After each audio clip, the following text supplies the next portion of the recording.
It started as an urban legend in our small town, a story passed down between drinks and whispered in dark corners of late-night gatherings. They called it the Midnight Booze, a place where you could find a drink so intoxicating and a conversation so compelling, you'd lose all sense of time and place. But the part that always gave me chills, those who visited never left the same or didn't leave at all. I didn't believe the stories at first. I'm not one for ghost tales or urban myths, but after hearing my friend Marcus talk about it, I was intrigued. Marcus wasn't the type to scare easily, but he'd gone pale recounting his experience. It's not just a bar, it's like it knows you. Your fears, your regrets. It's not normal. Curiosity eventually got the better of me. I was out late after a rough shift at the diner, walking home when I noticed the faint glow of a neon sign in an alley I'd never noticed before. Midnight Booze at red, flickering faintly in a sickly green hue. My pulse quickened. It had to be a coincidence, right? The door creaked as I pushed it open. Inside, the atmosphere was thick, almost suffocating. Yet the bar itself looked normal if a little dated. A long wooden counter stretched across the room, lined with mismatched stools. A few patrons sat scattered, their heads low, their conversations murmured. A bartender stood behind the counter, a tall, wiry man with deep-set eyes that seemed to pierce through you. His smile didn't reach those eyes when he greeted me. "First time?" he asked, his voice smooth but cold. I nodded, trying to act nonchalant. "What's good here?" He tilted his head slightly. "Depends on what you're looking for." I didn't know what that meant, but I ordered a drink anyway. As I waited, I noticed the patrons. They weren't drinking like people looking for a good time, they were drinking like people who wanted to forget. Their eyes darted nervously, and their hands trembled as they gripped their glasses. The bartender slid my drink across the counter. "On the house," he said, his lips curling into a thin smile. The first sip was strange. It tasted like everything and nothing at the same time. Memories of my childhood flashed before my eyes, moments I hadn't thought of in years. The second sip was worse. It wasn't just memories anymore, it was emotions, raw and overwhelming. Regret, fear, guilt. I set the glass down, but the bartender was already leaning in. "You can't leave it unfinished." Around me, the air seemed heavier. The other patrons stopped talking and turned to look at me. Their faces, oh God, their faces, hollow, sunken, lifeless, like they were no longer entirely human. Panicked, I bolted for the door. My legs felt like lead, and the bar seemed to stretch endlessly. The bartender's voice echoed behind me, low and menacing. "Once you enter, you're part of the story." I stumbled out into the alley, gasping for air. The neon sign was gone, the alley pitch black. I looked around frantically, but the street was empty. I thought I'd escaped, but the nightmares started that night. Every time I closed my eyes, I was back in that bar. The bartender watching me, the patrons whispering my name. Finish the drink, they'd chant, over and over. Weeks passed, and I began to notice things, shadows that shouldn't be there, whispers in empty rooms. I tried to warn people, but no one believed me. Marcus disappeared a few days later. His apartment was empty, but on his kitchen counter, there was a single coin with the words Midnight Booze written on it. I haven't been the same since that night.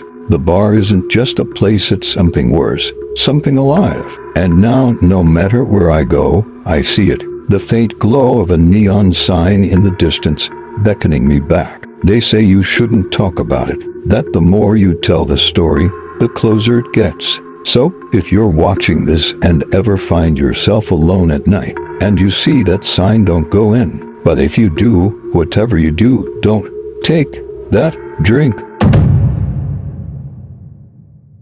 They say Jacob's Tavern is the place you go when you've hit rock bottom, the kind of bar where the regulars don't ask questions, because they've all got their own skeletons. It's tucked away on a forgotten street in the older part of town, a place that doesn't show up on maps, but always seems to be open when you need it, or maybe when it needs you.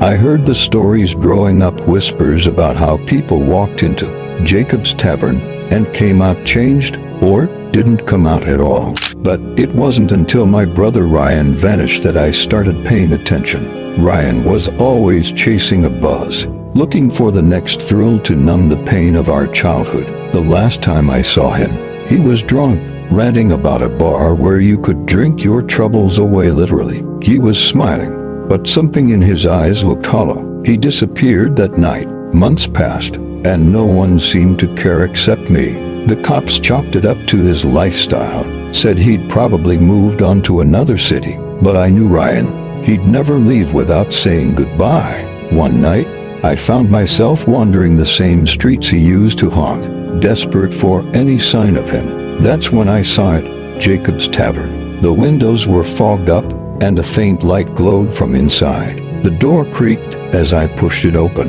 The bar was smaller than I expected, dimly lit with a faint smell of smoke and mildew. A few patrons sat hunched over their drinks, and behind the counter stood a man who could only be Jacob. He was tall and broad, with a beard that looked like it hadn't been trimmed in decades. His eyes were cold, like he'd seen things he couldn't unsee. "What would be?" Jacob asked, his voice gravelly and low. "I'm looking for someone," I said. "My brother Ryan." Tall, brown hair, tattoo on his left arm.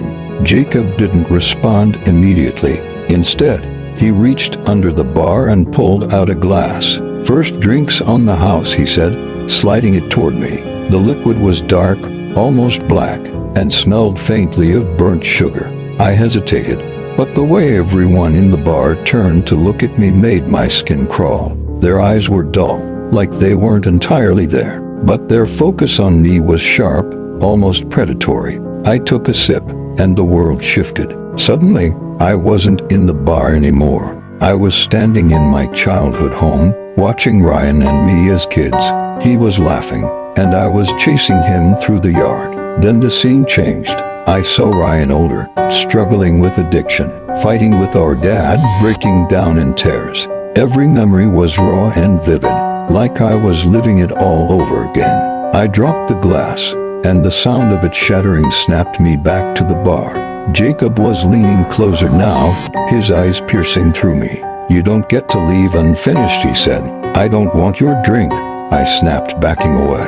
"It's not about what you want," he replied, his voice like gravel on stone. "It's about what you owe." The room seemed to tilt, and I realized the patrons weren't sitting at the bar anymore. They were standing, circling me.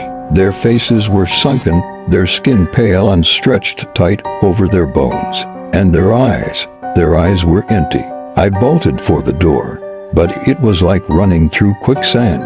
The bar stretched endlessly, the patrons closing in. Just as I reached the door, I heard Ryan's voice. "Don't leave me." I stopped and turned, and there he was, sitting at a table in the corner. He looked thinner than I remembered, his eyes shadowed and desperate. "Ryan," I whispered. "They don't let you go," he said, his voice trembling. "Not unless someone takes your place." The realization hit me like a freight train. The stories weren't just legends. Jacob's Tavern was a trap, a place that fed on despair and loneliness. And now it wanted me. I turned back to the door, but Jacob was already there, his grin wide and terrible. "Leaving so soon?" he asked. I don't remember how I got out. One minute I was in the bar, and the next I was on the street, gasping for air. The lights in Jacob's Tavern were off, the windows dark, but when I looked down, I saw a faint burn mark on my wrist, a circle with an X in the center. I never found Ryan again, but sometimes, late at night, I swear I hear his voice, faint and distant, calling my name. And when I pass by that part of town, I see it, the faint glow of Jacob's Tavern, waiting for its next customer.